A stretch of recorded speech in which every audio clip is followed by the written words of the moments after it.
আবু সাঈদ নামে এই ছেলেটা শহীদ হয়নি, ও নিজে আহলে হাদিসের নাম নিয়ে অনেক মানুষ আজ মানুষকে ধোঁকা দিচ্ছেন। আহলে হাদিস এই শব্দটা খারাপ না, কিন্তু শব্দটা নিয়ে আজ ধোঁকা দিয়ে বোকা বানিয়ে অনেকে এখনো পর্যন্ত জালেমদের পা চাটতেছে। কালকের বক্তব্য ছিল একজনের রফিক নামে, আমি নাম নিয়েছি এই কারণে চেনার জন্য। লোকটা জানাচ্ছে এখন জনগণকে আবু সাঈদ নামে এই ছেলেটা শহীদ হয়নি, ও নিজে আত্মহত্যা করিস। একটা ছেলে মরে গেছে, তার নাম হলো সাঈদ। ইসলাম কারোর প্রতি এতটা জুলুম করছে কিনা যে সামনে হলে সবাই অস্ত্রধারী, কেউ তোমার কাছাকাছি নাই, সবাই দৌড়াচ্ছে, গুলির শব্দে খালি দৌড়ায় দৌড়ায়, জেদার মতো দোয়া ইনুস পড়তেছে, মুনাফিকের দল দৌড়ায়, আর তুমি একা এমন ইমানদার যে দৌড়ে গিয়ে বলো যে মার, আরে মারিস না কেন, মার মার মার। এইটা কোন ইমানদারের কাজ? এটা কোরআন হাদিস পড়ে আমরা।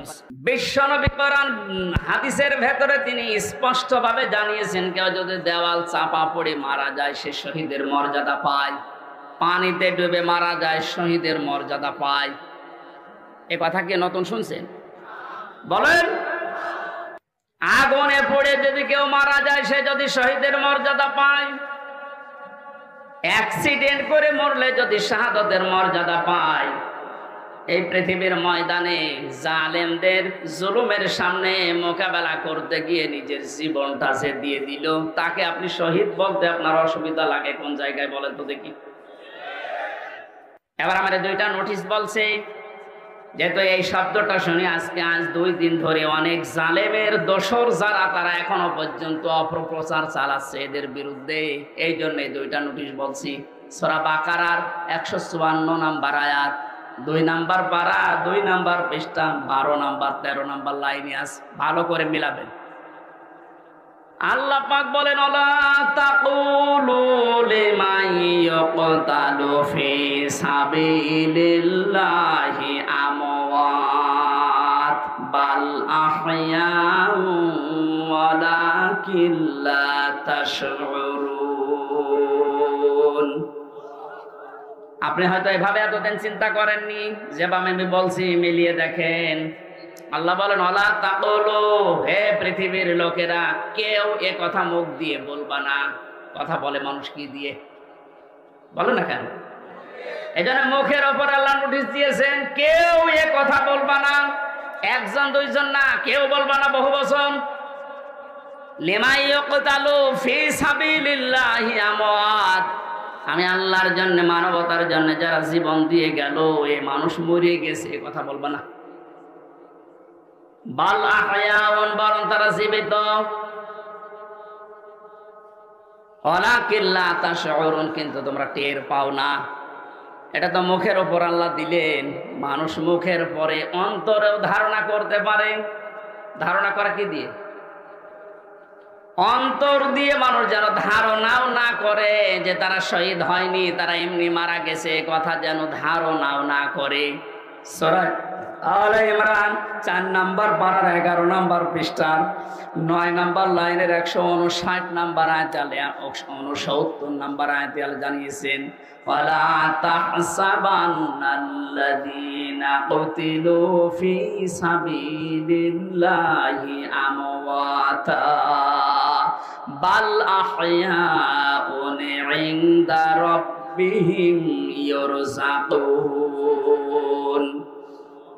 খুব খেয়াল করেন, অন্তর দিয়েও কেউ যেন ধারণা না করে যে ওরা মারা গেছে। আল্লাহ পাক বলেন, ধারণাও কোনোদিন করবি না যে ও মরে গেছে না। কারণ জীবন জালেমের সামনে নিজের জীবন দিয়ে দেওয়া তো সহজ কথা না। ওরা কিন্তু জীবিত আছে, ওরা জিন্দা।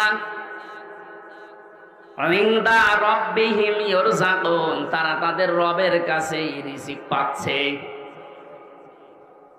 সুতরাং আবু সাঈদ রংপুরের এই ছেলেটা জালেমের সামনে দাঁড়িয়ে জীবনটা দিয়ে শাহাদাতের মরণ পেয়েছে।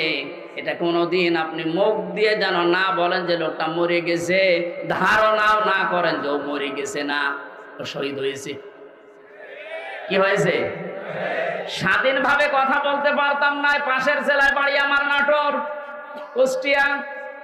এখানে দাওয়াত খেতে এসেছিলাম বিয়ের, তারপর আমার ঢুকতে দেয়নি। কোথায় ছিলাম আপনি টের পেয়েছেন? স্বাধীনতা পরাধীনতা কি আমরা 17 বছর টের পেয়েছি। স্বাধীনভাবে চলাফেরা করার, বাক স্বাধীনতা ফিরিয়ে দেওয়ার জন্য যে মানুষগুলো জীবন দিয়েছে, মাস্ট বি 100 ভাগ আমি বিশ্বাস করি ওরা সব শাহাদতের মর্যাদা পেয়েছে। এমনকি জালেমের জুলুমের শিকার হয়ে আয়না ঘরেও বহু মানুষ জীবন দিয়েছে, জেলখানার ভেতরে জীবন দিয়েছে। এমনকি কোরআনের পাখিকে অনেকে বলছে উনি স্বাভাবিকভাবে মারা গেছে, না আমি পাশের ছেলে ছিলাম, উনি 1 নম্বরে আমি 4 নম্বরে। আল্লামার সাথে আমার একদিন দেখা হয়েছিল মাত্র 10 মিনিটের জন্যে। উনি এমনি মারা যায়নি, ওনাকে মেরে ফেলা হয়েছে, তার বাস্তব প্রমাণ তোমার মুখের হাসিটা। এখন ভিডিও বের হচ্ছে, জেলার আর সোফারের আত্মীয়রা তারা পরিচয় দিয়ে বলছে ওনাকে জোর করে সই করিয়ে বলেছে আপনি সই করেন, আপনাকে মুক্ত করে দেওয়া হবে নির্বাহী আদেশে। এই কথা বলে বের করে নিয়ে গেছে। উনি তো খুশি আনন্দ যে আমি পরিবারের কাছে ফিরে যাচ্ছি। কিন্তু শয়তান যারা আছে শয়তানি করে, ষড়যন্ত্র করে, যাকে দায়িত্ব দিয়েছিল এই মোস্তফা জামান এই একলাঙ্গার, এই যে কি জিনিস এখন আমরা টের পাচ্ছি, কার তৈরি করা এখন আপনি দেখতে পাচ্ছেন। আমার মনে হয় একে যদি আমার মতো এরকম 10 দিন রিমান্ডে রাখেন ও সব সত্য কথা বলে ফেলবে। আমার মুখ দিয়ে রিমান্ডে একটা কথা ওরা বের করতে পারেনি, শেষ পর্যন্ত মন মতো লিখে আমাকে বলছে সই করেন আপনারা ছেড়ে দেওয়া হবে। আমি তো রিমান্ডে বসতাম না যে 164 কি, মনে করলাম ছেড়ে যখন দেওয়া হবে দেই। এখন দেখি সব আমার বিপক্ষে লিখেছে। আমি নাকি দেশের বিরুদ্ধে কথা বলতাম, যতগুলো বক্তব্য দিয়েছি দেশের ভালোবাসার পক্ষে দিয়েছি, কারণ দেশকে ভালোবাসা এটা ইমানের অঙ্গ। আরে মানুষগুলো এটা আমাকে বলে কয়ে নিয়েছে যে বলেন আপনি যে আপনাকে এ দেশের কিছু মানুষ টাকা পয়সা দিয়ে ব্যবহার করে যে আপনি দেশের বিরুদ্ধে, এই সরকারের বিরুদ্ধে, তাহলে আপনাকে ছেড়ে দেব। শেষ পর্যন্ত বলতে রাজি যখন হলাম না, 11 ঘন্টা আমার টাঙিয়ে রেখেছিল কালো কাপড় দিয়ে চোখ বেঁধে। নিজেরা বলা করতো হুজুর আপনি নির্দোষ আমরা জানি, কিন্তু আপনাকে এই কথা বলা লাগবে। পেছনে হাত হ্যান্ডকাপ দিয়ে বেঁধে, কালো কাপড় দিয়ে চোখ বেঁধে 11 ঘন্টা এক জায়গায় আমার নামাজও পড়তে দেয়নি। 4 ওয়াক্ত জোহর আসর মাগরিব এসে আমি সব ইশারায় পড়েছি। এখন নামাজ পড়ছি কোন সময় আমি তাও জানি না, কারণ মাটির নিচে তো। সর্বশেষ যখন বললাম না এত বড় মিথ্যা কথা আমি বলতে পারবো না, আকিস গ্রুপে আমি চাকরি করতাম, ওনাদের বিরুদ্ধে হাজার হাজার কথা লিখতে বলেছেন, একটাও পারবো না, কারণ ওনারা এরকম না। শেষে আমার বলছে যদি আপনি আজকে সন্ধ্যার ভেতরে এগুলো স্বীকার না করেন, না বলেন, তাহলে আপনার বউ তুলে নিয়ে আনবো। কি চরিত্র দেখিছে। আর এখন অনেক সুর তুলছে অনেকে যে এদের মাফ করে দাও। এই জালেমদের মাফ করা মানে মাজলুমের উপরে অবিচার করা।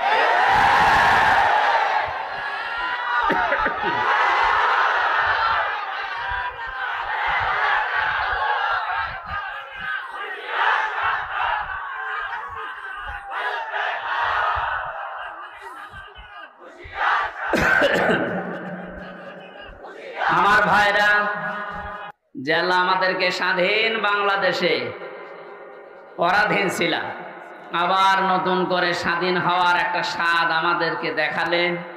সবচাইতে বড় স্বাদ পাবো যদি আল্লাহর কোরআন দিয়ে জমিনটা চলে। এইটা দেখতে মন খুব চায়। এই 17 বছর অনেকে শুধু মিথ্যা বলে উড়িয়েছে যে আইনের শাসন আমরা প্রতিষ্ঠা করেছি, কিচ্ছু করে। এই শব্দটা উল্টিয়ে বলা যায় যে বেআইনের শাসন প্রতিষ্ঠা করেছিল। গতকালকে সাবেক অবৈধ আইন মন্ত্রী, অবৈধই বলা যাবে কারণ সরকার অবৈধ, মন্ত্রীগুলো অবৈধ, ওনারে যখন ডিম উপর দিয়ে মারে, নিচ দিয়ে মারে, বিভিন্ন জায়গায় যখন ডিম দিচ্ছিল থেরাপির কারণে, শেষ পর্যন্ত বলেই ফেলেছে একটা দোষ আমার না, সব আমারই উপর থেকে নির্দেশ দিয়েছে হাসিনা। এই কথাটা বলার পরে দেখলাম লোকটা হাসতেছে। আমার মনে হয় ওর তার আমার এই দেখ মামা এসেছে আজকে সাথে কুষ্টিয়া থেকে, অনেক মামা, ওর একটা হালকা তার কাটা আছে। আমার মনে হয় বেটারও তার এরকম কেটে দিয়েছে। এখন যা যে যারে ধরছে একটু কিছু দিলেই সব ধরছে বর্তাছে আল্লাহর ওলির উপরে। আর যেটা দরবেশ মনে করতাম, এ দরবেশ যে এত খারাপ, দাড়ি কেটে নম হয়ে গেছে, ওরে দেখলে পর্যন্ত শয়তান হাসে যে আল্লাহ তুমি আমার শয়তান বানিয়েছো, এটা তো আসল শয়তান ছিল। হোসাইন মাওলানা বলছিল না 29,000, না ওটা 36,000। পদ্মা সেতু বানিয়েছে 32,000 টাকা খরচ করি, আর এই লোকটার শুধু বাইরের একটা ব্যাংকে টাকা পড়ে আছে 36,000 কোটি টাকা। ওই টাকাগুলো ফেরত পেলে বাংলাদেশে আর একটা পদ্মা সেতু বানানো যাবে। মালয়েশিয়ায় দেখলাম এই যে পেনাং থেকে এই আর একটা শহরে যাবার সময় 2টা ব্রিজ পর পর, একটা মনে হয় 8 কিলোমিটার, একটা 17 কিলোমিটার। এই যে বিশাল বিশাল ব্রিজ তারা বানিয়েছে, বাংলাদেশেও সম্ভব, শুধু এই দরবেশদের টাকাগুলো বাইরে থেকে নিয়ে আসা। এই জন্য যারা দায়িত্বে আছেন আহ্বান জানাবো, এসব এ দরবেশ হোক আর ধরবেশ হোক, এদেরকে এভাবে বিভিন্ন জায়গা দিয়ে ডিম যখন দিচ্ছে দিন, কি বলবো, এগুলো নিয়ে এই টাকা পয়সাগুলো সব আমাদের দেশে নিয়ে আসেন, এই দেশ ইনশাল্লাহ দাঁড়িয়ে যাবে। আমরা পবিত্র পরিষ্কার পরিচ্ছন্ন হওয়ার কথা বলছিলাম। স্বাধীন দেশে যেহেতু এখন আছি, জন্মচোখে 52 বছর 53 বছর তো আমার বয়স না, আমার বয়স 32-33 বছর। এখানে যারা আছে এরকম বহু বয়সের মানুষ আছে, এ মানুষগুলো সহ আমরা দেখেছি এই 52 বছর বিভিন্ন মানুষের দেশটা চালিয়েছে, কিন্তু কাঙ্ক্ষিত মানের শান্তি আমরা এখনো পাইনি। এখন শুধু বাকি আছে যে কোরআন দিয়ে চললে কেমন দেখা যায়, এটা দেখতে বাকি আছে। এটা আমরা দেখতে চাই কিনা? এটা এমনি এমনি হবে? কথা শেষ করবো। এমনি এমনি শুধু দোয়া করে হবে? কাজ করা লাগবে না? সুতরাং কোরআন দিয়ে চালাবে যারা, এরকম মানুষগুলোকে আজ আমরা ওখানে পাঠাতে চাই আর দেখতে চাই চর্ম চোখে। আল্লাহ আমাদেরকে তুমি একটু দেখার তৌফিক দাও যে জমিনটা কোরআন দিয়ে চলছে। দল মত নির্বিশেষে আমরা এই অনুষ্ঠানে ইবাদত মনে করে এসেছি। বলেন তো আলহামদুলিল্লাহ। তাআওয়ানু আলাল বিররি ওয়াত তাকওয়া ওয়া লা তাআওয়ানু আলাল ইসমি ওয়াল উদওয়ান।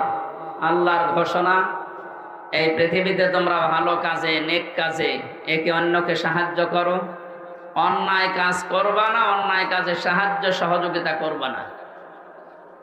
আজ আমরা আহ্বান জানাচ্ছি, রাষ্ট্র যেহেতু সংস্কার আরম্ভ হয়ে গেছে বা চলছে, আমরা সব জায়গায় ইসলাম দিয়ে সংস্কার করতে চাই। নবীর উপরে দরুদ আর সালাম পাঠ করার মাধ্যমে তেলাওয়াতকৃত আয়াত থেকে যেটা লিখে দিয়েছেন এর উপরে ভিত্তি করে আমরা তাফসীরুল কোরআন মাহফিলে তাফসীর আকারে কথা বলতে চাই ইনশাআল্লাহ।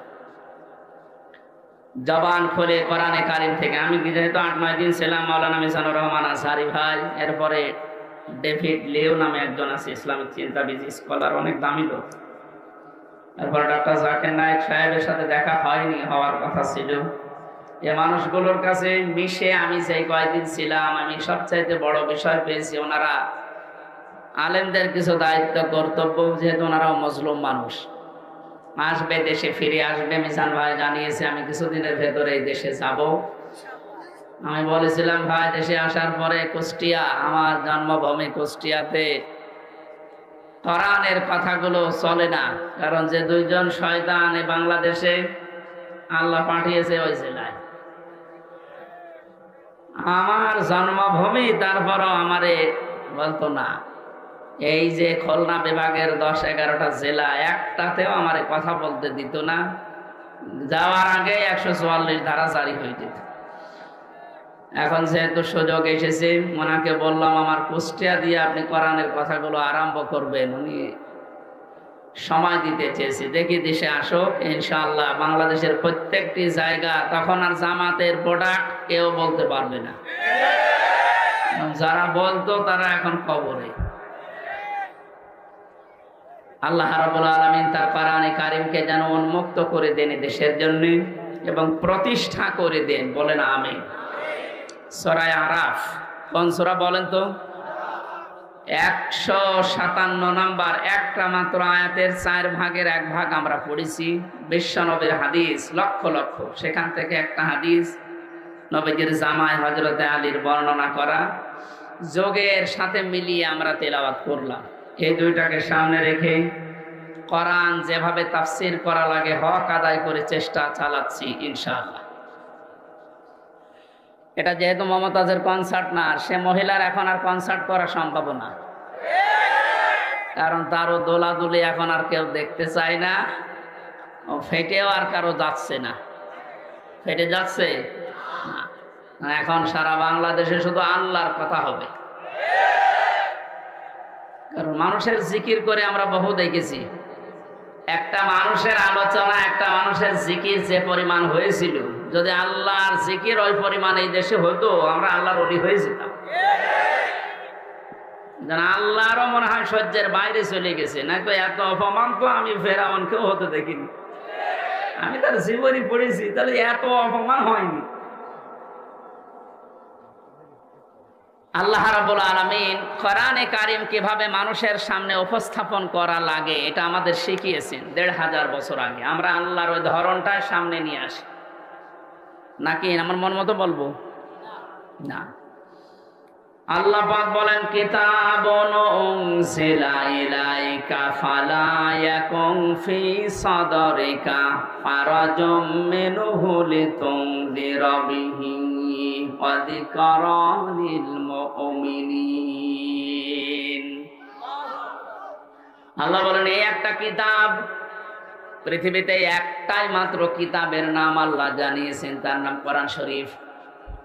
এজন্য কবরে যাবার পর মানুষকে যখন জিজ্ঞাসা করা হবে মার রব্বুকা, তোমার রবকে, লোকটা যদি বলে রব্বি আল্লাহ, আমার রব আল্লাহ, সঙ্গে সঙ্গে ফেরেশতারা জিজ্ঞাসা করবে মা দিনুকা, তোমার জীবন ব্যবস্থা কি। লোকটা যদি বলে দীনুন আল ইসলাম, সঙ্গে সঙ্গে ফেরেশতা বলবে মান হাজার রজুল, এই লোকটা কে ছিল। লোকটা যদি বলেও ফেলে হাজা নাবিয়ুনা মুহাম্মাদুর রাসূলুল্লাহ সাল্লাল্লাহু আলাইহি সাল্লাম, সঙ্গে সঙ্গে ফেরেশতারা আরেকটা বলবে এই কথাগুলো তুমি পেয়েছো কোথায়। কথা বুঝতেছেন?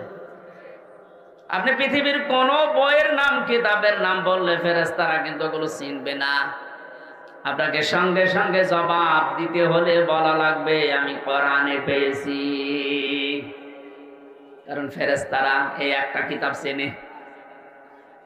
আল্লাহ জানে কিতাব দিয়েছেন, এই একটা কিতাব, এমন দামি কিতাব, এটা আল্লাহর পক্ষ থেকে এই পৃথিবীতে আল্লাহ নিজে পাঠিয়েছেন। নবীজি এই কিতাবুন শব্দটার ব্যাখ্যা করতে গিয়ে হাদিসে জানিয়েছেন, মানিত্তাবাল হুদা বিগাইরিল কোরআন আদাল্লাহুল্লাহ। তিরমিজি হাদিস। এখানে ডিস্টার্ব হচ্ছে, বাতাস লাগবে না, অ্যাক্টিভ হয়ে শুনবেন। আমি কিন্তু প্রশ্ন করবো, এটা ক্লাস চলছে না? ক্লাসের পরে যে প্রশ্ন করা হয় আমি কিন্তু সামারাইজ করে প্রশ্ন দেব, আন্দাজের সাথে শুনতে এসেছেন না। আল্লাহর নবীর এই কথার ভেতর থেকে দুইটা শিক্ষা আমি পেয়েছি। নবীজি জানিয়েছেন কোরআনে কারীম বাদ দিয়ে পৃথিবীর কোন জায়গায় যদি কেউ ভালো হওয়ার নিয়তে, হেদায়েত পাওয়ার নিয়তেও যায়, আল্লাহ নিজে দায়িত্ব নিয়ে তাকে গোমরা করে দেয়। আর কথার অর্থ বোঝেন? নবীজির হাদিসের শেষ অংশ ছিল আদাল্লাহুল্লাহ, আদাল্লাহ ইউদিল্লু, সুলাসি মুজাররদ থেকে এসেছে। শব্দটা যদি ভাবে ইফআল থেকে নবীজি বলতেন যে দল্লা আদাল্লাহ ইউদিল্লু, ভাবে ইফআল থেকে শব্দটা আসা, নবী দল্লা ইয়াদিল্লু বলতে পারতেন। দল্লা ইয়াদিল্লু এ শব্দ দিলে বাংলা অর্থ হতো আপনি নিজেই নিজেকে খারাপ বানিয়ে ফেলেছেন, আপনি নিজের জন্য নিজে দায়ী, আর কেউ দায়ী না। আদল্লাহ শব্দ যখন আসবে বাংলা অর্থ তখন হবে, আপনার হয়তো নিয়ত ভালো ছিল, আপনি কোন জায়গায় গিয়েছিলেন যে ভালো হয়ে যাব, কিন্তু কোরআন সেখানে ছিল না। এই জন্য আল্লাহ রাগ করে নিজে দায়িত্ব নিয়ে আপনাকে আরো খারাপ বানিয়ে দেবে। এটার জন্য সবচেয়ে বড় কারণ হচ্ছে পৃথিবীতে একটাই মাত্র কিতাব আল্লাহ মানুষকে হেদায়েত দেওয়ার জন্য সর্বশেষ পাঠিয়েছেন, তার নাম কোরআন শরীফ। কোরআন বাদ দিয়ে হেদায়েত দেওয়ার মতো কোন কিতাব কিয়ামত পর্যন্ত আর নেই। কথা বুঝতেছেন? এজন্য সর্বপ্রথম আয়াত দেখবেন যালিকাল কিতাবু লা রাইবা ফিহি, কিতাবের আগে আলিফ লাম আছে। আল্লাহ নির্ধারিত করে জানিয়েছেন একটাই মাত্র কিতাব যেটা মানুষকে হেদায়েত দিতে পারে, তার ভেতরে কোনো সন্দেহ নেই, ভুল নেই, অবকাশও নেই। হাদিসের ব্যস্ততায় আমি যেটা পেয়েছি, ও বাংলার জনগণ, কোরআন যেখানে নেই ওই রকম জায়গায় এখন থেকে যদি আপনি ভালো হওয়ার নিয়তেও যান, আপনাকে আমির হামজা খারাপ বানাবে না, খারাপ বানিয়ে দেবে কে? এবার এক বাক্যে বলবেন হেদায়েত দেওয়ার একচ্ছত্র মালিকানা হামজার? বলেন। নবীজির? কার? আল্লাহ ছাড়া পথ কেউ দেখাতে পারে না, হেদায়েত দিতে পারে না।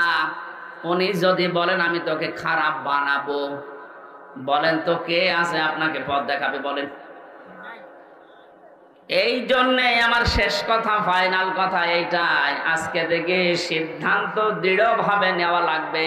কোরআন যেখানে নেই, সে যত বড় বাবার দরবার হোক, যত বড় রাজনৈতিক দল হোক, যেখানে কোরআন চলে না, কোরআনের কর্মসূচি নেই, আমি ওখানে যাব না। ওখানে যদি আমি ভালো হওয়ার নিয়তেও থাকি, তার আমারে খারাপ বানিয়ে গোমরা বানিয়ে জাহান্নামে পাঠাবে কে? আমার মনে হয় এই ওয়াজটা যদি আজ আমরা বাংলার 18 কোটি জনগণের ভেতরে 10 কোটি মানুষও মেনে নিতে পারি, এদেশে আমরা গোমরাহি থেকে মুক্ত হব। আল্লাহ রাব্বুল আলামিনের হেদায়েত আমাদের জন্য আম হয়ে যাবে। আশা করছি আপনি কথাটা মেনে নেবেন আপনার প্র্যাকটিক্যাল জীবনে, যে কোরআন যেখানে নেই ওই রকম দলে আমি আজকে থেকে আর নেই। এটা শুধু সামিয়ানার নিচ পর্যন্ত শেষ, বাইরে নিয়ে যাবেন তো? যেখানে কোরআন নেই, তাহলে যদি আপনি জানো ভালো হওয়ার নিয়ত আপনার ছিল, কিন্তু আপনাকে আল্লাহ ভালো রাখবে না। শ্বশুরকে মানুষ অনেকে বাবা বলে ডাকে, এটা হারাম না, জায়েজ আছে। কিন্তু নিজের বাবার সামনে যদি বারবার শ্বশুরকে আব্বাজান বলেন, লোকজন জিজ্ঞাসা করে এইটাকে, এটা আমার শ্বশুর আব্বা, আর এইটা চিনি না, বাবা রাগ হবে না?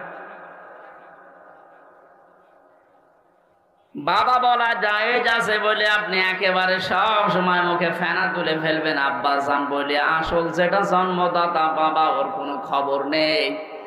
ওনার মনে যেমন দুঃখ লাগার সম্ভাবনা আছে, কোরআনে কারীম আল্লাহ হেদায়েত দেওয়ার জন্য পাঠিয়েছেন। এইটা বাদ দিয়ে সত্যি যদি আপনি কোনো জায়গায় আপনার নিয়ত ভালো নিয়েও যান, আল্লাহ কিন্তু দায়িত্ব নিয়ে আপনাকে খারাপ বানিয়ে দেবে। আল্লাহ এই জন্য শব্দটা প্রথমে দিয়েছেন কিতাবুন, এই একটা কিতাব। উনজিলা ইলাইকা, হে নবী আপনার প্রতি আমি এটা নাযিল করেছি। ফালা ইয়াকুম ফি সাদরিকা হারাজুম মিনহু লিতুনদিরা বিহি।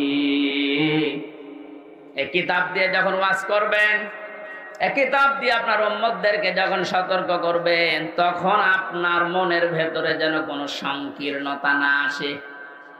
হারাজন শব্দের ব্যাখ্যা পেয়েছি আমি তাফসিরে 2টা, একটু খেয়াল করেন। 1 নম্বরে কোরআনে কারীম দিয়ে যখন আপনি মানুষকে বোঝাবেন, তাফসির করবেন, ব্যাখ্যা বিশ্লেষণ দিবেন, তখন আপনার মনের ভেতরে যেন এই ধারণা না আসে, না জানি অনেকের আবার মন খারাপ হয় কিনা। এরকম মানুষের দেশে ছিল না? কোরআন দিয়েই বলতো, কিন্তু কেটে যেত, চেপে যেত, গোপন করত। মনে মনে ভাবতো সব যদি কোরআনের কথা ওপেন ভাবে খোলাখুলি বলি, সবার মন পাওয়া যাবে না, অনেকে আমার উপর মন খারাপ করবে। এই জন্য নবীজিকে আল্লাহ প্রথমে এ শব্দ দিয়ে জানিয়েছেন, আপনি যখন কোরআন প্রচার করতে যাবেন তখন আপনার মনের ভেতরে যেন কোনো সংকীর্ণতা কাজ না করে যে কে কি বলল। 2 নম্বরে, আবহমান কাল থেকে অনেক নিয়ম নীতি ইসলাম মনে করে মানুষ পালন করে আসছে। আপনি যখন কোরআনে কারিমের কথাগুলো সঠিকভাবে তুলে ধরবেন, ওইগুলো টিকবে না, এমনি কেটে যাবে। তখন হয়তো অনেকের মন খারাপ হবে, আপনি সবার মন তো পাবেন না।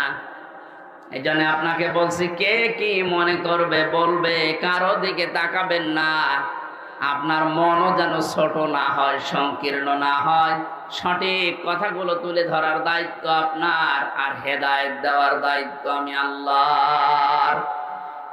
যিকরা লিল মুমিনিন, কোরআন শরীফ আমি আল্লাহ দিয়েছি মুমিনদের জন্য, এটা উপদেশ। এই আয়াতটা সামনে রেখে আজকে আমরা তেলাওয়াত কিন্তু আয়াতের তাফসীর করব ইনশাআল্লাহ। এবার বলি আমরা, আউযু বিল্লাহি মিনাশ শাইতানির রাজীম, বিসমিল্লাহির রহমানির রহিম।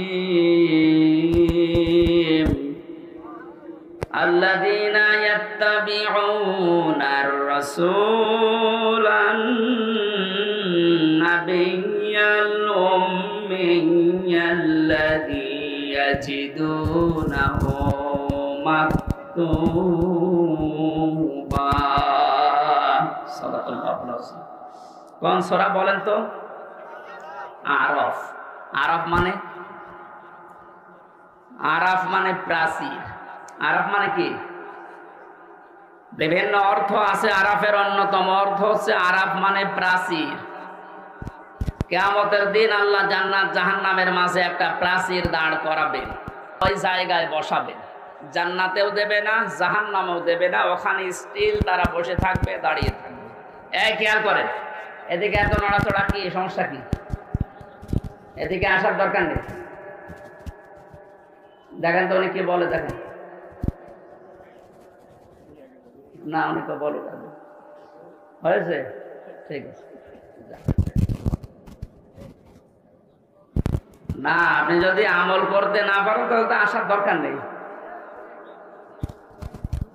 নামকরণ বলছে, তাফসীর করার জন্য 13টা জিনিস সামনে রাখা লাগে। আমরা উসুলে তাফসীরের যে নিয়ম পড়েছি, এখানে কত আলেম বসে আছে দেখতে পাচ্ছেন না? নাকি ফাটা যায় একজনকে লাগিয়ে দেব? ছাতা করলে কি ইবাদত থাকবে? এটা কষ্ট হচ্ছে গরমে আমাদের, তারপরও যেহেতু এটা ইবাদত, এই কারণে আমরা বসে আছি কিছু নেওয়ার জন্য, নাকি? আরাফ কি নাম বললাম? এটা একটা প্রাচীর, জান্নাত জাহান্নামের মাঝে আল্লাহ রাখবেন। নামকরণের ভেতরে আমি তাফসীরে তাবারি থেকে বলছি এটা। নবীজি বলেন, সাহাবীরা, এখানে আল্লাহ যাদেরকে বসাবেন এদেরকে জান্নাতেও দেবে না, জাহান্নামেও দেবে না, একেবারে স্টিল। প্রশ্ন করলেন সাহাবী, হে নবী, এদেরকে আল্লাহ জান্নাতে দিচ্ছে না, কারণ কি? বিশ্ব নবী জানিয়েছেন, এই মানুষগুলোকে আল্লাহ জান্নাতে দেবে না, তার অন্যতম কারণ এরা মা বাবার সাথে খারাপ আচরণ করত।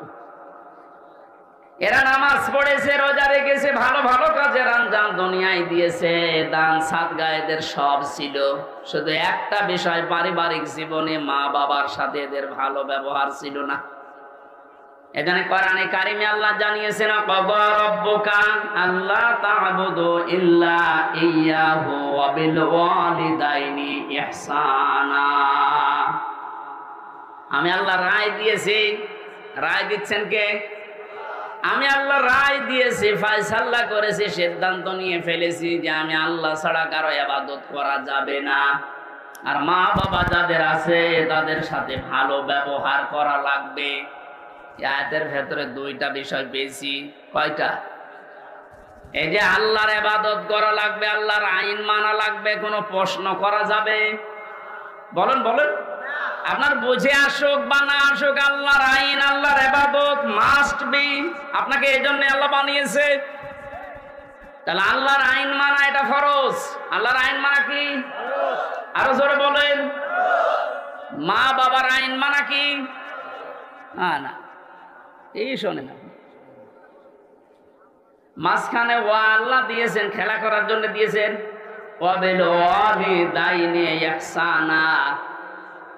মা বাবার আইন মানা ফরজ না, মা বাবার সেবা করা ফরজ।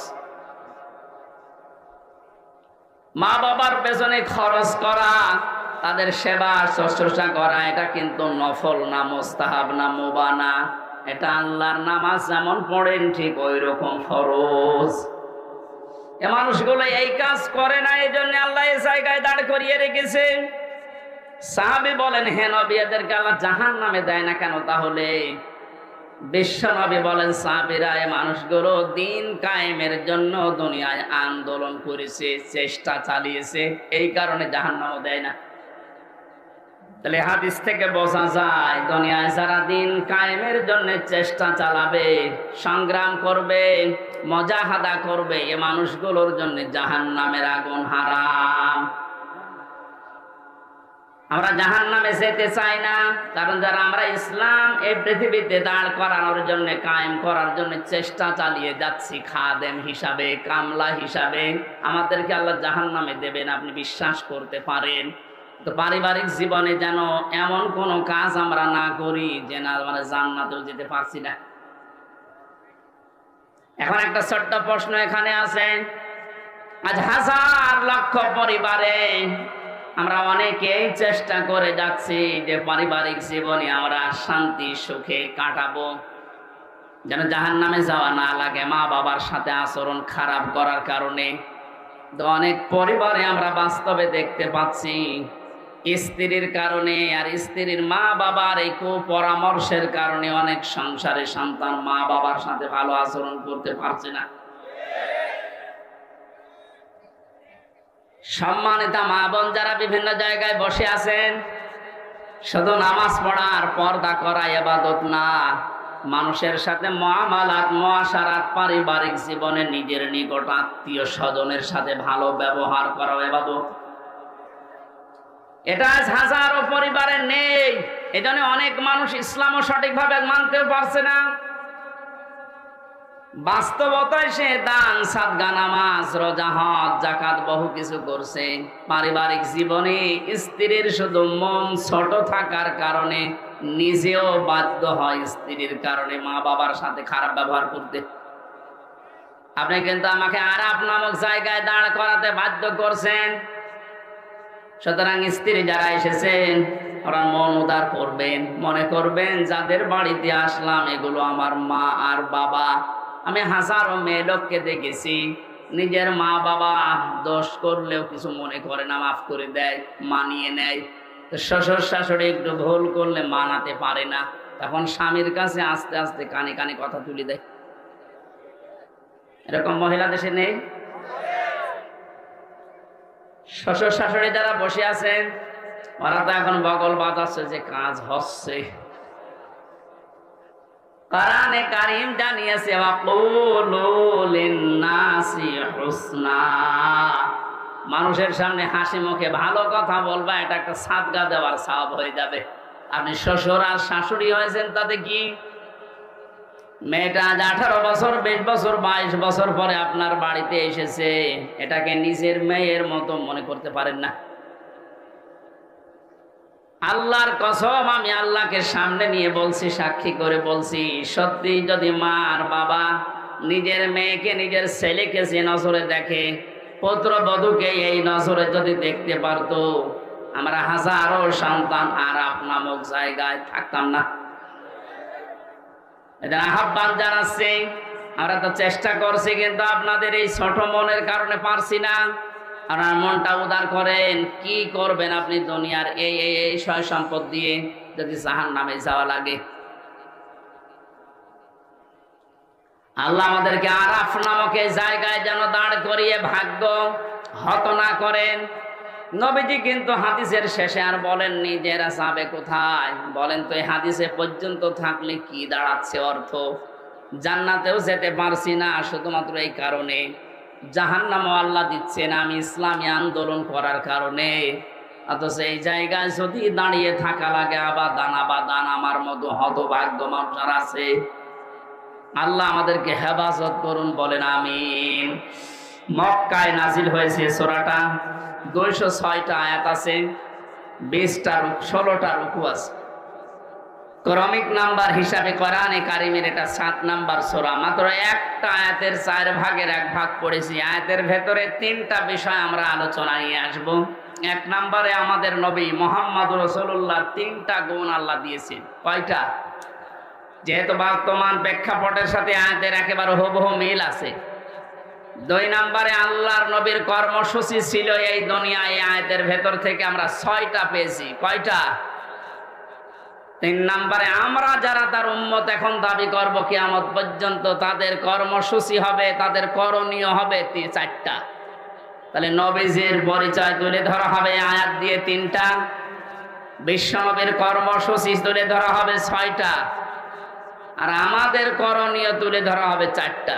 সব মিলে 13টা। কয়টা? এই 13টা বিষয় আজকের আলোচনায় আছে। আমরা একটা একটা করে তাফসীর আকারে শুনছি। আপনারা আছেন তো? আল্লাহ পাক বলেন, আল্লাযীনা ইয়াত্তাবিউনার রাসূলান নাবিয়্যাল উম্মিয়্যা, তোমরা অনুসরণ করো, ইত্তেবা করো, দেখে দেখে চলো। এই যে তাবউন শব্দটা আছে, আমি 12 সালে যখন আলোচনা আরম্ভ করেছিলাম বিশ্ববিদ্যালয়ের 2nd ইয়ারে থাকতে, ওই সময়ে তাবউনের ব্যাখ্যা পড়েছিলাম। অনেকে ইন্টারনেটে এটা দেখেছেন, মনে আছে আপনাদের? তাবউন মানে কি? তাবউন মানে দেখে দেখে চলা।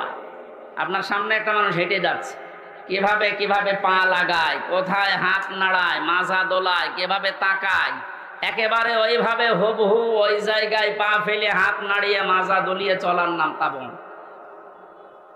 আল্লাহ পাক এখানে ইত্তেবা দিয়েছেন, আল্লাযীনা যারা ইয়াত্তাবিউনা অনুসরণ করছে, করবে। এটা মুজারে, বর্তমান, ভবিষ্যৎ, প্রেজেন্ট, ফিউচার। কার অনুসরণ করছে, করবে? রাসূলান নাবিয়্যাল উম্মিয়্যা, বিশ্বনবীর পরিচয় আল্লাহ এখানে দিয়েছেন 3টা। 1 নম্বরে রাসূল ছিলেন তিনি, 2 নম্বরে তিনি ছিলেন নবী, 3 নম্বরে তিনি ছিলেন উম্মি। এবার আসেন তো, রাসূল কাকে বলে, নবী কাকে বলে, উম্মি কাকে বলে? এ পৃথিবীতে বহু নবী এবং রাসূলের কথা আমরা শুনেছি। 1,24,000 নবী রাসূলের কথা আমরা জানি। পৃথিবীতে আল্লাহ মানুষকে হেদায়েত দেওয়ার জন্য, পথ প্রদর্শন করার জন্য পাঠিয়েছেন। এতগুলো নবীর জীবনী, কর্ম পদ্ধতি বলতে বলতে তো সময় চলে যাবে। আমি গুরুত্বপূর্ণ কয়েকটা নবীর জীবনী থেকে বলছি। যত নবীকে আল্লাহ দুনিয়ায় দাওয়াতি কাজ করতে পাঠিয়েছিলেন, সবচাইতে বেশি কষ্ট সহ্য করেছিলেন হযরতে মুহাম্মদুর রাসূলুল্লাহ। এনার পরে যার নামের তালিকা পাওয়া যায় তিনি হযরতে ইব্রাহিম আলাইহিস সালাম। এনার পরে যার নামের তালিকা আছে হযরতে নূহ আলাইহিস সালাম। এনার পরে যাদের নামের তালিকা আছে সিরিয়াল হিসাবে, আল্লাহ পাক কোরআনে কারিমে জানিয়েছেন, শারআ লাকুম মিনাদ-দীনি মা ওয়াসসা বিহি নূহা ওয়াল্লাযী আওহায়না ইলাইকা। আমি নির্ধারিত করে দিলাম, লিখে দিলাম, নির্ধারণ করে দিলাম, আমি আল্লাহ সই স্বাক্ষর করে দলিল করে দিলাম তোমাদের জন্যে। নূহ আলাইহিস সালামকে, ইব্রাহিম আলাইহিস সালামকে, ঈসা আলাইহিস সালামকে, এই সমস্ত মুসা আলাইহিস সালাম, এই বড় বড় নবীদের নামগুলো দিতে দিতে আল্লাহ জানিয়েছেন, হে নবী, এই প্রত্যেকটা নবীকে কিন্তু আমি আল্লাহ জানিয়েছিলাম আনাকিমুদ্দিন, তোমরা দিন কায়েম করো। আপনাকেও আমি ওহী করলাম ঠিক ওইভাবে, ওয়াহাইনা ইলাইকা, আপনার প্রতি আমার একই ওহী, আন আকিমুদ্দিন, আপনি দিন কায়েম করেন জমিনে, ওয়ালা তাতাফাররাকু ফি, এ বিষয়ে কোনো ফতোয়াবাজি করবেন না। সময় কিন্তু এসে গেছে এখন এই দেশে ঠিক ওই রকম।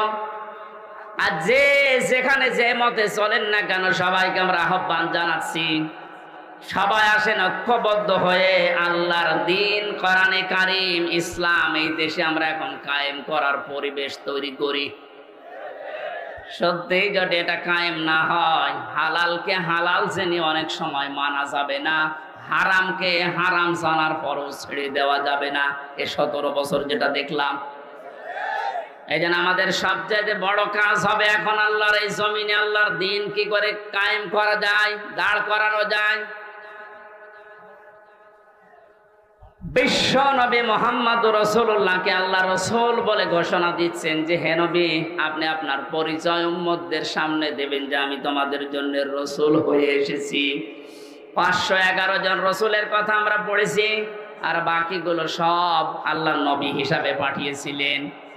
এই সমস্ত মানুষদের দায়িত্ব কোরআনে কারিমে এক একটি আয়াতের ভেতরে আল্লাহ দিয়েছেন। ওয়ালাকাদ বা'আসনা ফি কুল্লি উম্মাতির রাসূলান আনি ইবুদুল্লাহ ওয়াজতানিবুত তাগুত। রব্বুল আলামিন বলেন, এ পৃথিবীর যত ওয়ালাকাদ বা'আসনা ফি কুল্লি উম্মাতির রাসূলান, প্রত্যেকটি জাতির জন্য আমি আল্লাহ রাসূল পাঠিয়েছিলাম। প্রতিটি নবী আর রাসূলদের জীবনের দায়িত্ব মূল ছিল দুইটা। তারা উম্মতদের কাছে যেই বলতেন আল্লাহর ইবাদত করো। কার ইবাদত? এই শব্দটা নিয়ে আজ হাজারো জায়গায় আমরা এই দেশের ভেতরে অনেক ভেজাল দেখতে পাচ্ছি। কম নেই দিয়েছে ফ্যান, ইয়ার কি মারছেন এখানে বসে বসে?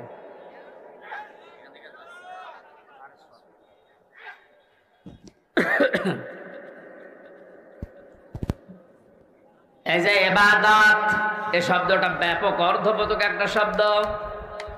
এটা নিয়ে আজ হাজারো ঝামেলা ভেজাল তৈরি করে শব্দটাকে আজ কলঙ্কিত করে ফেলেছে অনেকে। এই জন্য সতর্ক হওয়ার সময়, সংস্কারের সময় যখন চলছে, আমরা এখন সতর্ক এবং সংস্কার এই মন নিয়ে আমরা ইবাদত করব। আমার ইবাদতের ভেতরে যেন কোনো ভেজাল না আসে। গাড়ি গাড়ি ইবাদত করা লাগবে, কোরআনে আল্লাহ এমন দেয়নি। ইবাদত করো, আখলিস দীনাকা ইয়াকফিকাল আমালুল কলিল। তোমার ঈমানটা যদি খাঁটি হয়, কাজকর্ম আমল যদি কম হয়, আমার আল্লাহ মাফ করে দেবে। আমাদের অনেকের কাজ কারবার দরবেশ বাবার মতো গাড়ি গাড়ি দেখতে পাচ্ছি। ওর একটা বক্তব্য শুনেছিলাম কয়েকদিন আগে, ও বলেছে কোরআনেও সমস্যা আছে। এই নামটা নিয়ে, আহলে হাদিসের নাম নিয়ে অনেক মানুষ আজ মানুষকে ধোঁকা দিচ্ছেন। আহলে হাদিস এই শব্দটা খারাপ না, কিন্তু শব্দটা নিয়ে আজ ধোঁকা দিয়ে বোকা বানিয়ে অনেকে এখনো পর্যন্ত জালেমদের পা চাটতেছে। কালকের বক্তব্য ছিল একজনের রফিক নামে, আমি নাম নিয়েছি এই কারণে চেনার জন্য। লোকটা জানাচ্ছে এখন জনগণকে, আবু সাইদ নামে এই ছেলেটা শহীদ হয়নি, ও নিজে আত্মহত্যা করেছে।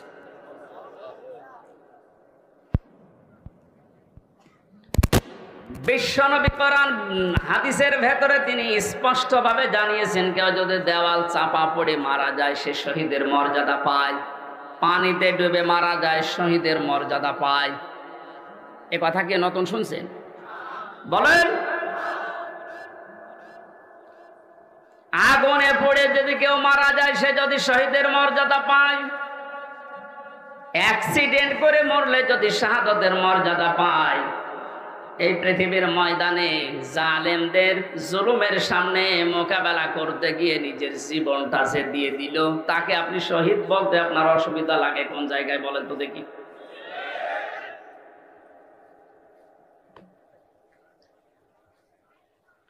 এবার আমাদের দুইটা নোটিশ বলছে, যেহেতু এই শব্দটা শুনে আজ 2 দিন ধরে অনেক জালেমের দোসর যারা, তারা এখনো পর্যন্ত অপপ্রচার চালাচ্ছে এদের বিরুদ্ধে। এই জন্য এই দুইটা নোটিশ বলছি। সূরা বাকারার 154 নাম্বার আয়াত, 2 নাম্বার পারা, 2 নাম্বার পৃষ্ঠা, 12 নাম্বার 13 নাম্বার লাইনে আছে, ভালো করে মিলাবেন। আল্লাহ পাক বলেন, আলা তাকুলু লিমান ইয়াকতালু ফি সাবিলিল্লাহি আমওয়াত বাল আহইয়াউ ওয়ালাকিন লা তাশউরুন। আপনি হয়তো এভাবে এতদিন চিন্তা করেননি, যেভাবে আমি বলছি মিলিয়ে দেখেন। আল্লাহ বলেন ওয়ালা তাকুলু, হে পৃথিবীর লোকেরা, কেউ এ কথা মুখ দিয়ে বলবা না। কথা বলে মানুষ কি দিয়ে?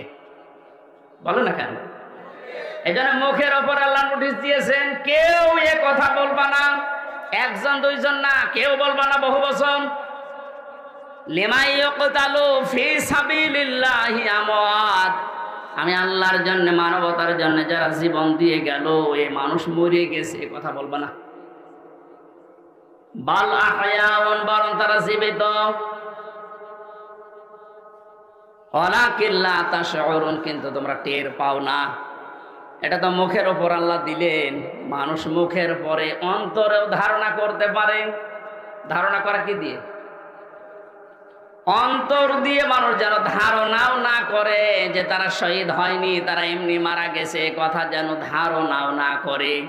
সূরা আলে ইমরান 4 নম্বর পারার 11 নম্বর পৃষ্ঠা 9 নম্বর লাইনের 159 নম্বর আয়াতে আল্লাহ 69 নম্বর আয়াতে আল্লাহ জানিয়েছেন, ওয়ালা তাহসাবান্নাল্লাযীনা কুতিলু ফি সাবিলিল্লাহি আমওয়াতা বাল আহয়াউন ইনদা রাব্বিহিম ইউরযাকুন।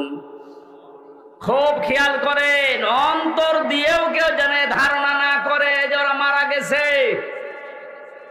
আল্লাহ পাক বলেন ধারণাও কোনোদিন করবি না যে ও মরে গেছে না। কারণ জীবন জালেমের সামনে নিজের জীবন দিয়ে দেওয়া তো সহজ কথা না। ওরা কিন্তু জীবিত আছে, ওরা জিন্দা। ইনদা রাব্বিহিম ইউরযাকুন, তারা তাদের রবের কাছেই রিজিক পাচ্ছে। সুতরাং আবু সাইদ রংপুরের এই ছেলেটা জালেমের সামনে দাঁড়িয়ে জীবনটা দিয়ে শাহাদতের মরণ পেয়েছে। এটা কোনোদিন আপনি মুখ দিয়ে যেন না বলেন যে লোকটা মরে গেছে, ধারণাও না করেন যে ও মরে গেছে না, ও শহীদ হয়েছে। কি হয়েছে? স্বাধীনভাবে কথা বলতে পারতাম না। পাশের জেলায় বাড়ি আমার, নাটোর, কুষ্টিয়া। এখানে দাওয়াত খেতে এসেছিলাম বিয়ের, তারপর আমার ঢুকতে দেয়নি। কোথায় ছিলাম আপনি টের পেয়েছেন? স্বাধীনতা পরাধীনতা কি আমরা 17 বছর টের পেয়েছি। স্বাধীনভাবে চলাফেরা করার, বাক স্বাধীনতা ফিরিয়ে দেওয়ার জন্য যে মানুষগুলো জীবন দিয়েছে, মাস্ট বি 100 ভাগ আমি বিশ্বাস করি ওরা সব শাহাদতের মর্যাদা পেয়েছে।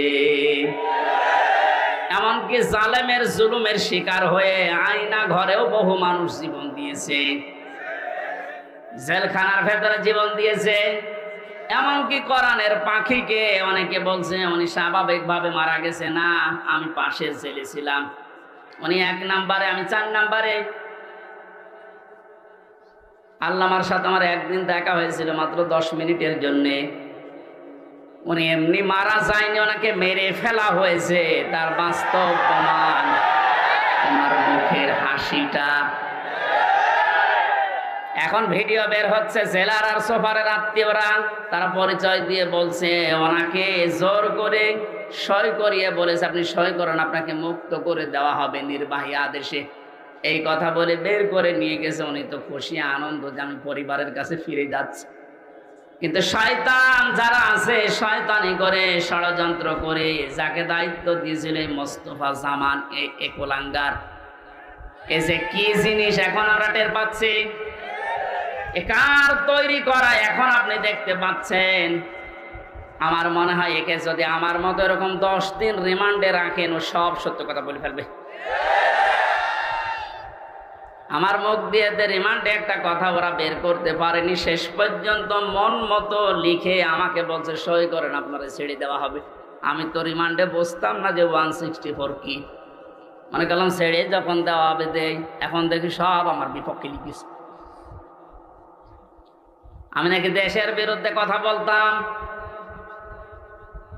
যতগুলো বক্তব্য দিয়েছি দেশের ভালোবাসার পক্ষে দিয়েছি, কারণ দেশকে ভালোবাসা এটাও ইমানের অঙ্গ। আরে মানুষগুলো এটা আমাকে বলে কয়ে নিয়েছে যে বলেন আপনি যে আপনাকে এদেশের কিছু মানুষ টাকা পয়সা দিয়ে ব্যবহার করে যে আপনি দেশের বিরুদ্ধে, এই সরকারের বিরুদ্ধে, তাহলে আপনাকে ছেড়ে দেব। শেষ পর্যন্ত বলতে রাজি যখন হলাম না, 11 ঘন্টা আমার টাঙিয়ে রেখেছিল কালো কাপড় দিয়ে চোখ বেঁধে। নিজেরা বলা করতো, হুজুর আপনি নির্দোষ আমরা জানি, কিন্তু আপনাকে এই কথা বলা লাগবে। পেছনে হাত হ্যান্ডকাপ দিয়ে বেঁধে, কালো কাপড় দিয়ে চোখ বেঁধে 11 ঘন্টা এক জায়গায় আমার নামাজও পড়তে দেয়নি। 4 ওয়াক্ত জোহর, আসর, মাগরিব, এসা আমি সব ইশারায় পড়েছি। এখন নামাজ পড়ছি কোন সময় আমি তাও জানি না, কারণ মাটির নিচে তো। সর্বশেষ যখন বললাম না, এত বড় মিথ্যা কথা আমি বলতে পারবো না। আকিস গ্রুপে আমি চাকরি করতাম, ওনাদের বিরুদ্ধে হাজার হাজার কথা লিখতে বলেছেন, একটাও পারবো না, কারণ ওনারা এরকম না। শেষে আমার বলছে, যদি আপনি আজকে সন্ধ্যার ভেতরে এগুলো স্বীকার না করেন, না বলেন, তাহলে আপনার বউ তুলে নিয়ে আনবো। কি চরিত্র দেখিস। আর এখন অনেক সুর তুলছে অনেকে যে এদের মাফ করে দাও। এই জালেমদের মাফ করা মানে মাজলুমের উপরে অবিচার করা।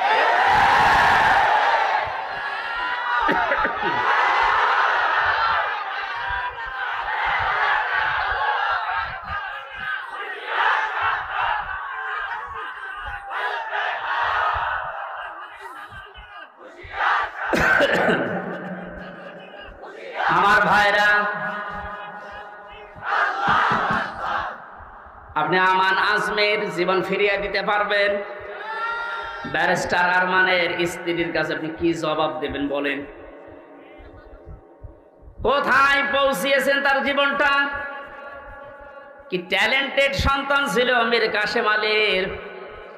আমি জেলখানায় থাকতে এক কারারক্ষী এসে আমার কুতুবউদ্দিন, ওর বাড়ি রাজবাড়ি, রাত 12টার পরে যখন ডিউটি হয়েছে, এসে বলছে, হুজুর একটা গোপন কথা বলি, কাউকে যেন বলেন না এখানে, তাহলে আমার সমস্যা হবে।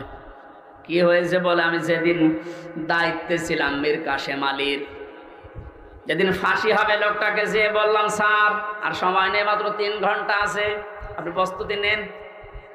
উনি আমারে বলছে, ভাই কারারক্ষী এখনো তো সময় 3 ঘন্টা আছে, আমি 2 ঘন্টা ঘুমাই, তুমি আমারে ডেকে দিও। আল্লাহর কসম, আমি আল্লাহকে সামনে নিয়ে বলছি, ও যা যা বলেছে একটাও মিথ্যা কথা না, সবগুলোই এইভাবেই বলেছিল। যে আমি পাহারা দিতে গিয়ে দেখলাম লোকটা ঘুমিয়ে গেল। 2 ঘন্টা পর ওনারে ডাকলাম, ঠিক ঘুম থেকে উঠলো, গোসল করে ওযু করে শেষের নামাজটা শেষ করে একটা চা বানিয়ে বলছে, নেন। বললাম, স্যার আমি চা খাবো না। আপনার কিছুক্ষণ পরে বলে, জানি আমি, আর মাত্র 15 মিনিট আছে। জল্লাদ শাহজাহান এসে গেছে, ডাক দিয়ে নিয়ে যাচ্ছে, বলেন চলেন। উনি আমারে বলছিল, ভাই আমির হামজা, আপনাকে আমি বলি, আমিও তো মানুষ, উনিও মানুষ, মাত্র 3 ঘন্টা ধরে পর ফাঁসি, তার 2 ঘন্টা ঘুম আসলো কি করে? এই লোকটার সন্তান ব্যারিস্টার আরমান, উনি কিন্তু ওই সময় জানে যে তার ছেলে গুম হয়ে আছে, মরে গেছে না বেঁচে আছে তাও জানে না। বাংলাদেশ না, বিশ্বের ভেতরে যদি আমার মনে হয় 100 জন মানুষ থাকে যে মানুষকে কর্মসংস্থান তৈরি করে দেয়, তার ভেতরে মীর কাশেম আলী একজন। কত কিছু দুনিয়ায় তার ছড়িয়ে আছে, আপনি হিসাব করতে পারবেন কি? হামজার মতো সে, তার স্ত্রী সন্তান কোথায় আছে সে কিচ্ছু জানে না। এই কঠিন মুহূর্তে তার নিজের হাজারো যারা অনুসারী, তার সহকর্মী যারা, হাজার হাজার মানুষ পালিয়ে বেড়াচ্ছে, জেলখানায় আছে, আটক আছে, মরে গেছে, এসব কিছু তার কাছে সংবাদ আসতেছে। এমন কঠিন সময়ও লোকটা 2 ঘন্টা ঘুমিয়েছে। এমনি ঘুম আসবে না, অবশ্যই আমার আল্লাহ তাকে সূরা হামিম সেজদার 30 নম্বর আয়াত ফেরেশতা দিয়ে শুনিয়েছে। কোরআনে কারীম জানিয়েছে, ইন্নাল্লাযীনা ক্বালু রাব্বুনাল্লাহু সুম্মা ইসতাকামু তাতানাজ্জালু আলাইহিমুল মালাইকা আল্লা তাখাফু ওয়া লা তাহজানু وأبشروا بالجنة التي كنتم توعدون আল্লাহ পাক বলেন, যারা এই কথা বলে যে আল্লাহ তুমি আমাদের রব, আমি টিকে আছি এ কথার উপরে, আল্লাহর সঙ্গে সঙ্গে তার বিপদে আপদে পড়লেই ফেরেশতা নাজিল করবে। এই জন্য তাতা নাজ্জালু দিয়েছেন আল্লাহ। একজন দুইজন পাঠায় না, মালাইকা বহু বছর হাজারো ফেরেশতা তার জন্য আল্লাহ পাঠিয়ে সান্ত্বনা দেয়, আল্লাহ তাখাফু ওয়ালা তাহজানু, কোনো ভয় নেই, কোনো চিন্তা নেই। ওয়াবশিরু বিল জান্নাহ, ওই জান্নাতের সুসংবাদ গ্রহণ করো, আল্লাতী কুনতুম তুআদুন, যার ওয়াদা আল্লাহ করেছে। আমার মনে হয় ঠিক মীর কাসেম আলী শহীদ উনি আল্লাহর ফেরেশতাদের দ্বারা শুনতে পেয়েছিলেন, সন্তান ব্যারিস্টার আরমারের জন্য চিন্তা নেই, হাজার হাজার সহকর্মীর জন্য চিন্তা নেই, ওগুলো আল্লাহ সব দেখবে, তুমি জান্নাতে প্রবেশ করো।